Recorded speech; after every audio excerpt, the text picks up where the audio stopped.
Mogar es conocido principalmente como uno de los artistas teóricos mexicanos que tuvo una importante labor también como docente, y como teórico creó un método de dibujo divulgado a través de un manual que publicó la Secretaría de Educación Pública en 1923. Digamos que el referente inmediato para el público es sus creaciones a partir de este método de dibujo, a través de este sistema en el cual cualquier persona de diferentes edades puede crear cualquier forma de la naturaleza a través de 7 motivos principales, 7 líneas que conforman su alfabeto visual. Podría decirse que en la historia del arte mexicano, y yo como historiador del arte, es el acercamiento inmediato, el referente cercano que tenemos de este artista mexicano y sus contribuciones a nuestra historia del arte nacional del siglo XX. Sin embargo, conforme uno va desarrollando un proyecto de investigación, pues empezamos a trabajar, o en lo particular siempre me interesa trabajar de un artista mexicano moderno de este periodo, a través de lo que se podría llamar una historia total, una historia monográfica total. Y a partir de esa configuración de un proyecto de investigación monográfico, va uno descubriendo diferentes facetas, va uno descubriendo diferentes líneas de investigación en torno al proyecto de interés. Tiene un poco más de un año que empezamos a trabajar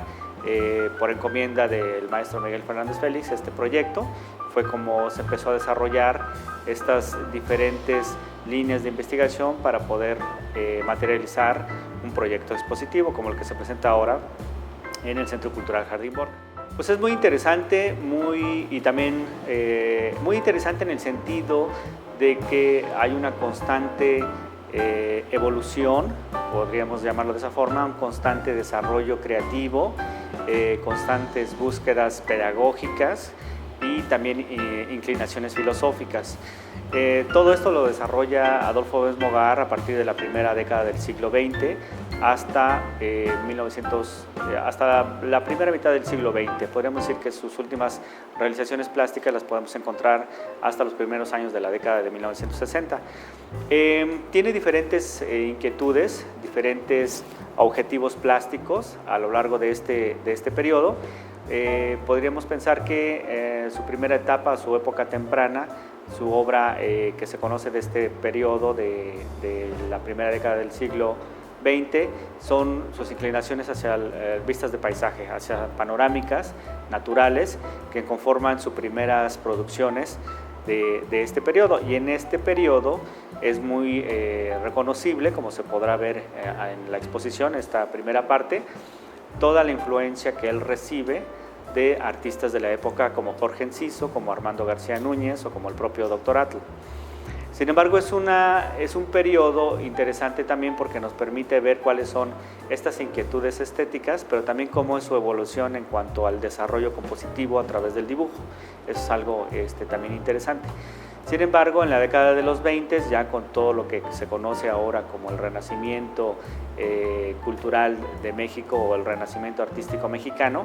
realmente hay una serie de factores sociales, políticos, estéticos en torno a la vida de Adolfo Gómez Mogar que lo hacen desarrollar y también inclinarse hacia sus propias investigaciones plásticas que lo llevan a desarrollar teorías pedagógicas. Tuvo un corto periodo el manual de dibujo,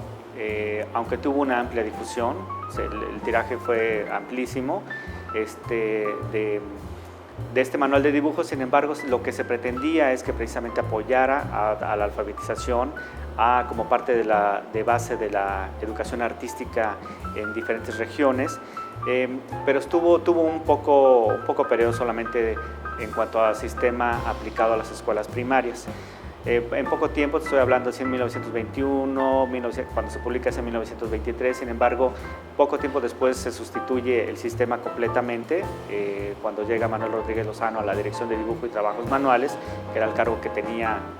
Adolfo Gómez Mogar, Realmente tuvo un periodo muy corto, pero sí tuvo una aplicación masiva, una práctica sistemática, no solo de Adolfo Bes-Mogar, sino de varios artistas contemporáneos suyos, artistas y obras que vemos en la presente exposición, como Julio Castellanos, como Fernando Vespontones, como Rufino Tamayo, como Lola Cueto, en fin, varios artistas. Sin embargo, el sistema realmente se aplica en poco tiempo a nivel educativo, a nivel nacional, y es hasta los años 70 más o menos aproximadamente cuando el artista norteamericano James Metcalf, un artista interesado en la cerámica, en la escultura, también desarrolla y aplica el sistema de dibujo Bes-Mogar por computadora. Es la primera vez que el trabajo manual, digamos que es sustituido por un software para que pudiera llegar este sistema de dibujo a una población mucho más amplia y siempre interesados en que tuviera un impacto en la sociedad, tal cual como es todos los trabajos de Adolfo Bes-Mogar, que siempre se pensó que tuvieran un impacto en la sociedad. Estamos hablando de la socialización del arte, y el mismo objetivo lo utiliza James Metcalf a través de la aplicación de este sistema de dibujo a la computadora para que tenga un público y una difusión mucho más amplia. Es un gran esfuerzo, es una parte de las políticas importantes de ambos museos, tanto del Centro Cultural Jardín Borda como del Palacio de Bellas Artes, buscar estas estrategias, estas sinergias de colaboración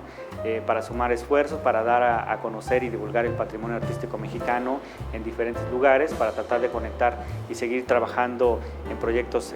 futuros, y realmente nos damos cuenta que es una estrategia muy valiosa, y te diría que incluso necesaria,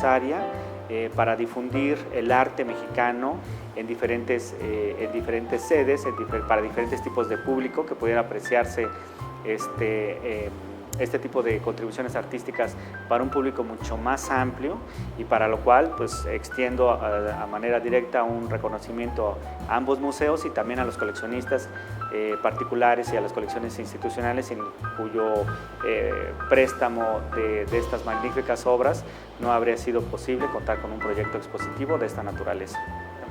Son 144 piezas en total, la mayoría son de la producción de Adolfo Bes-Mogar, aunque decidimos también incluir algunas de artistas de la época precisamente para mostrar esos vínculos, tanto del profesor como del alumno, o lo que uno se debe al otro, de artistas contemporáneos, cómo está interactuando el arte mexicano de esa época.